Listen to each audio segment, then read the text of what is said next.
Bismillahirrahmanirrahim. Assalamualaikum warahmatullahi wabarakatuh. Bagaimana kabarnya? Insya Allah kita senantiasa diberikan kesehatan sehingga kita dapat bersama-sama mempelajari pelajaran PAI pada kesempatan kali ini. Melanjutkan pembahasan sebelumnya yaitu pada bab 5 dengan tema Rasulullah idolaku. Maka pada pertemuan kali ini kita akan mendalami dari keteladanan Nabi Ilyas, Nabi Ilyasa dan Nabi Muhammad sallallahu alaihi wasallam. Mengapa demikian? Dikarenakan meneladani salah satu dari sikap nabi-nabi yang Allah turunkan. Hal tersebut merupakan salah satu dari rukun iman kita, yaitu iman kepada Nabi dan Rasul. Nabi pada pembahasan kali ini yang pertama yaitu adalah Nabi Ilyas alaihissalam.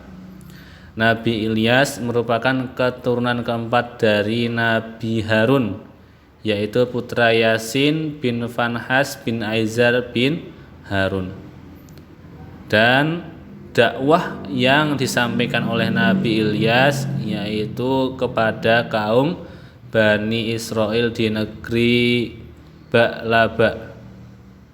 Dikarenakan pada zaman itu kaum Bani Israel di negeri Ba'laba sering kali menyembah berhala dan menyekutukan kepada Allah Subhanahu wa taala. Dalam hal ini kaum Bani Israel sangat menentang dan membenci ajakan Nabi Ilyas untuk menyembah kepada Allah, bahkan hendak membunuh Nabi Ilyas. Oleh karena itu, untuk menyelamatkan diri Nabi Ilyas, beliau bersembunyi di dalam gua selama 10 tahun lamanya. 10 tahun itu sangat lama loh. Nah, kemudian dikarenakan kaumnya tidak mematuhi dakwahnya, maka Nabi Ilyas meminta kepada Allah dan berdoa agar diturunkan azab kepada kaum Bani Israel dan negeri Ba'laba. Dalam hal itu, bencana yang mereka alami yaitu mereka mengalami kekeringan selama 3 tahun. Ya, azabnya yaitu mereka mengalami kekeringan selama 3 tahun. Banyak tanaman dan binatang ternak yang telah mati, sehingga penduduknya pun merasa kelaparan dan kekurangan bahan makanan. Namun setelah terjadinya bencana, mereka sadar bahwa dakwah yang disampaikan oleh Nabi Ilyas merupakan hal yang benar. Maka mereka pun bertaubat dan berdoa kepada Allah, maka turunlah hujan untuk kaumnya. Maka doanya Nabi Ilyas pun dikabulkan oleh Allah, sehingga bencana kekeringan dapat terhindarkan dan mereka dapat hidup kembali dengan makmur. Akan tetapi setelah bencana tersebut telah hilang, mereka pun kembali durhaka dan menyembah kaum berhala lagi, sehingga Allah pun langsung memberikan bencana yang lebih berat dari yang awal. Dari kisah ini kita meneladani dari kisah Nabi Ilyas, yaitu kita memiliki sikap teguh pendirian dalam berdakwah. Nabi Ilyas tidak mudah menyerah meskipun banyak rintangan, yaitu bersembunyi di gua selama 10 tahun.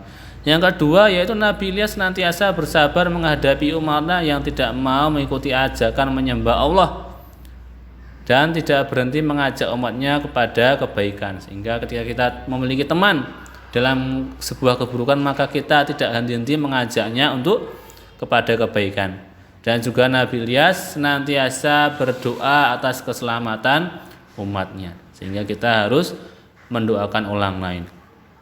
Kemudian Nabi yang di sini yang kedua yaitu Nabi Ilyasa alaihissalam. Nabi Ilyasa adalah rasul dari kalangan Bani Israel dari keturunan yang sama, yaitu dengan Nabi Musa, Nabi Harun serta Nabi Ilyas. Ia merupakan murid dan pengikut setia Nabi Ilyas. Jadi Nabi Ilyas itu dulunya murid Nabi Ilyas alaihissalam. Nama aslinya yaitu Yusa. Kemanapun Nabi Ilyas berdakwah, maka Yusa ataupun Nabi Ilyasa itu senantiasa mengikuti Nabi Ilyas.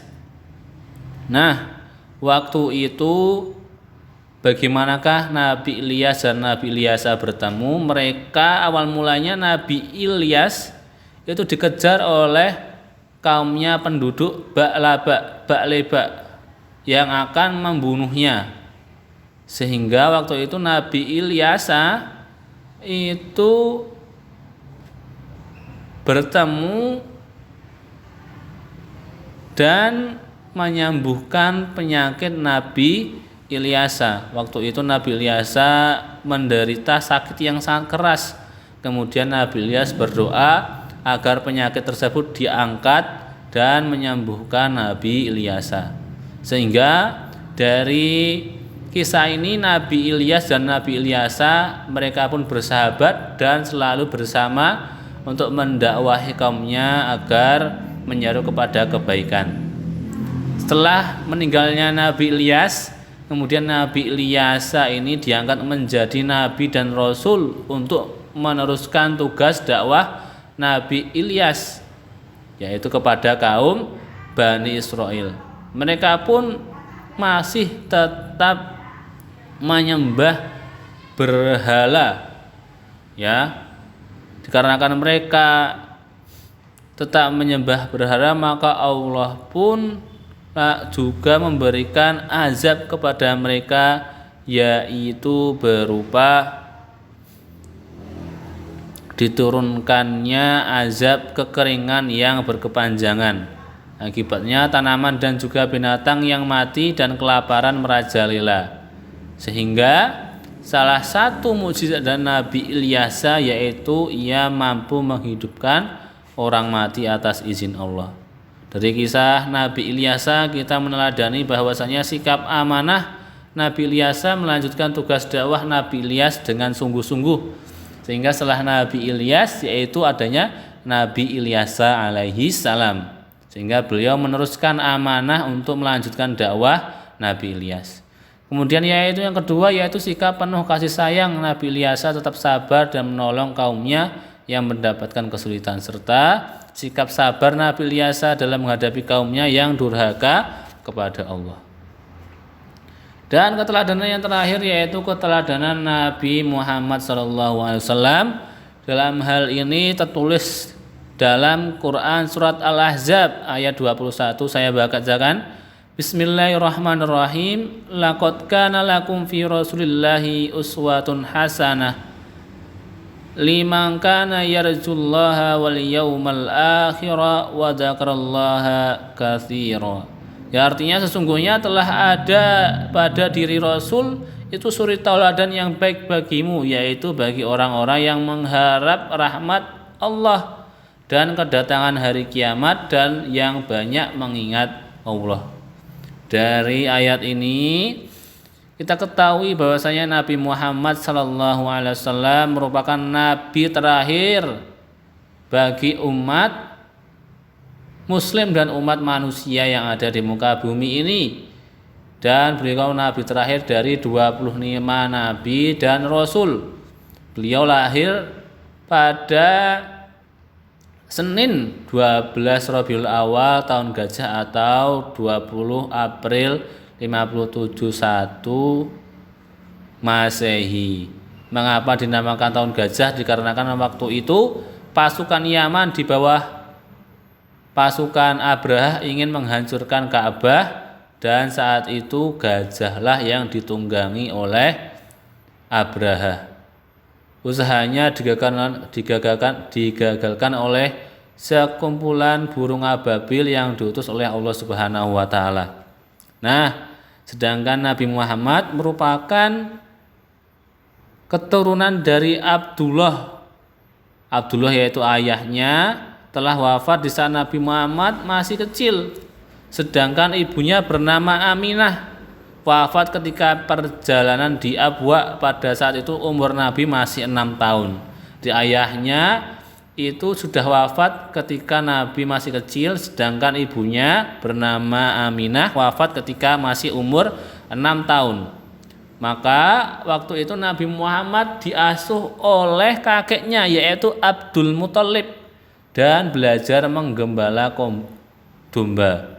Namun kemudian pada umur 8 tahun kakeknya Abdul Muthalib meninggal dunia. Nah, kemudian diasuh kembali oleh pamannya yaitu Abu Thalib. Nah, pada umur 15 tahun Nabi Muhammad pun berdagang ke Syam selama 10 tahun. Lalu pada usia 25 tahun Rasul menikah dengan Khadijah, dan pada umur 40 tahun Nabi Muhammad diangkat menjadi Rasul. Nah, jadi Nabi Muhammad SAW mulai diangkat menjadi Rasul pada umur 40 tahun hingga beliau wafat pada umur 63 tahun. Dalam hal ini Allah Subhanahu wa taala memberikan karunia istimewa bagi Nabi Muhammad seperti wajahnya yang bersih dan bersinar yang mengalahkan sinar bulan, tubuhnya subur, daerah tempat Halimah yaitu ibu yang menyusui Nabi. Jadi ada dulu yaitu ibu yang menyusui Nabi bernama Halimah. Kemudian ketika Rasulullah diangkat menjadi Rasul, maka beliau mendapatkan wahyu dari malaikat Jibril. Waktu itu berada di Gua Hira. Maka tempatnya pun di sebelah atas Jabal Nur. Waktu itu beliau melihat mimpi bertemu dengan malaikat Jibril. Maka wahyu yang pertama beliau terima yaitu surat Al-Alaq ayat 1 sampai 5. Setelah menerima wahyu tersebut, maka Nabi Muhammad menyampaikan dakwah tersebut yang pertama yaitu secara sembunyi-sembunyi, yaitu kemudian masuklah beberapa orang yang pertama masuk Islam yaitu Khadijah binti Khuwailid istri Rasulullah, Zaid bin Harisah bekas budak Rasulullah, Ali bin Abi Thalib keponakan Rasulullah, Abu Bakar sahabat karib Rasulullah, Utsman bin Affan, Az-Zubair bin Awam, Abdurrahman bin Auf, Sa'ad bin Abi Waqqas, Thalhah bin Ubaidillah, Bilal bin Rabah. Maka orang-orang yang pertama masuk Islam disebut as-sabiqunal awwalun. Maka setelah Rasulullah SAW dakwah secara diam-diam, pada tahun keempat kenabian turunlah perintah Allah surat Al-Hijr ayat 94 yang memerintahkan Nabi untuk berdakwah secara terang-terang. Saya akan bacakan. Bismillahirrahmanirrahim. Fasda' bima tu'mar wa'rid 'anil musyrikin. Maka sampaikanlah Muhammad secara terang-terangan segala apa yang diperintahkan kepadamu dan berpalinglah dari orang-orang yang musyrik. Dalam hal ini Nabi Muhammad pun berdakwah kepada kaum Quraisy. Nah, seperti halnya akan tapi kaum Quraisy itu sering menyembah berhala. Dalam hal ini mereka pun tidak sedikit yang menentang dan menghalangi dakwah Rasulullah. Dalam hal ini ada beberapa poin, yaitu mereka takut kehilangan kekuasaan. Mereka takut kekuasaan mereka dari kaum Quraisy hilang setelah adanya dakwah Nabi. Kemudian takut kehilangan harta dan status sosial. Dikarenakan status sosial mereka ada yang kaya, ada yang miskin. Nah, itu merupakan berpengaruh pada kehidupan mereka. Sehingga mereka takut akan kehilangan harta dan status sosial. Kemudian tidak ingin meninggalkan agama nenek moyang. Dikarenakan agama nenek moyang mereka yaitu menyembah kepada berhala. Sehingga mereka pun tidak ingin meninggalkannya dan berpaling kepada menyembah kepada Allah. Nah, mereka tidak ingin meninggalkannya. Kemudian adanya sifat dengki, iri dan angkuh. Nah, mereka itu berprasangka bahwasanya Nabi Muhammad itu kurang cocok dan kurang berhak untuk menerima risalah dibandingkan Nabi Muhammad. Oleh karena itu Dalam hal ini orang-orangnya seperti Al-Walid bin Al-Mughirah dan Abu Salamah Al-Kadzab, yaitu orang-orang yang mengaku-ngaku sebagai Rasul. Dan juga alasan mereka yaitu tidak mempercayai Islam. Mereka menolak ajaran Rasul karena mereka tidak mempercayai sebagai ajaran yang benar. Dikarenakan mungkin ajaran-ajaran Islam bagi mereka itu tidaklah benar. Dari kisah Nabi Muhammad SAW kita dapat mengambil beberapa hikmah, yaitu yang pertama, ya kita harus jujur dan dapat dipercaya. Maka beliau pun mendapatkan gelar as-siddiq yang artinya jujur. Yang kedua, tabah, sabar dan pantang menyerah. Nah, kan ketika kita dihadapkan sebuah rintangan apapun ujian, maka kita harus tabah, sabar dan pantang menyerah. Kemudian mencintai fakir, miskin dan anak yatim, memiliki pribadi yang tutur mulia, dan juga kita harus memperbanyak infak dan sedekah. Nah, dalam hal ini kita ketahui bahwasanya Nabi Muhammad diberikan mukjizat oleh Allah yang sangat banyak. Yaitu yang pertama yaitu mukjizat terbesar Nabi Muhammad, yaitu beliau diamanahkan untuk diberi Al-Qur'an sebagai kitab suci umat Islam. Beliau mampu membelah bulan, kemudian mengalirkan air dari jemari tangannya, mampu menurunkan hujan. Di atasnya selalu dinaungi awan, jadi ketika siang hari beliau tidak merasa kepanasan.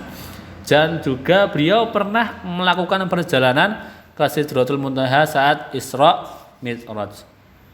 Nah, karena itu dari hal ini kita ketahui bahwasannya kita meneladani dari kisah-kisah para nabi, kita diharapkan untuk mengambil hikmah yang dapat kita laksanakan. Demikian yang dapat disampaikan. Billahi taufiq wal hidayah. Assalamualaikum warahmatullahi wabarakatuh.